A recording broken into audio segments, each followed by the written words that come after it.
کرنا ہے، تبھی تم اللہ کی نعمتیں حاصل کر سکوگے۔ پھر حضرت آدم علیہ السلام نے دوسری دفعہ ہل جوتنا شروع کیا۔ پھر بیل مستی کرنے لگا، اس نے کجی کی اور اس نے پالان گردن، جس کو ہندی زبان میں جولا کہتے ہیں، نیچے کر لیا اور خود اس کے اوپر کھڑا ہو گیا، یعنی اس نے ہل چلانے سے انکار کیا اور ہل کے اوپر کھڑا ہو گیا۔ حضرت آدم علیہ السلام نے دوبارہ بیل کو لکڑی ماری، تب بیل نے آسمان کی طرف منہ کر کے کہا اور رویا۔ پس آدم علیہ السلام نے اس کو دکھ ہو کر چھوڑ دیا۔ جب آپ اس سے بہت زیادہ تنگ آ گئے تو آپ دوبارہ چل پڑے۔ پھر حضرت جبرائیل علیہ السلام دوبارہ تشریف لائے اور پوچھنے لگے کہ اے آدم، تم کہاں جاتے ہو؟ حضرت آدم بولے کہ بیل نے آزردہ ہو کر خدا کی درگاہ میں میرے لیے شکایت کی ہے، اور وہ اللہ سے میرے لیے بولتا ہے کہ میں اس کے ساتھ غلط کر رہا ہوں۔ حضرت جبرائیل علیہ السلام نے کہا کہ اللہ تعالیٰ نے تم کو سلام کہا ہے اور فرمایا ہے کہ تم بحیثیت میں بھی ایسا ہی تم نے کیا تھا۔ اب اس وقت تم پر اذیت نازل ہوئی ہے، اگر تم بیل پر سختی کرو گے تو پھر تو تم اس سے کام نہ لے سکو گے۔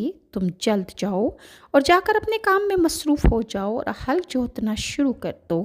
میں اللہ کے حکم سے بیلوں کی زبانوں پر مہر لگا دوں گا اور ان کی زبان بند ہو جائے گی، اور وہ تمہاری شکایت نہ کر سکیں گے، نہ وہ بات کر سکیں گے تم سے، اور وہ ہمیشہ کے لیے خاموش ہو جائیں گے۔ تب اچھی طرح سے ان سے کام لینا۔ پھر حضرت آدم علیہ السلام دوبارہ کھیتوں میں تشریف لائے اور آپ کھیتی باڑی میں مشغول ہو گئے۔ زمین پر گیہوں بکھیرا، وہ بار لایا اور پختہ ہوا، تب کاٹ لیا، یعنی فصل تیار ہو گئی تو حضرت آدم علیہ السلام نے اس کو کاٹا۔ یہ سب کچھ 7 گھڑی میں تیار ہو گیا۔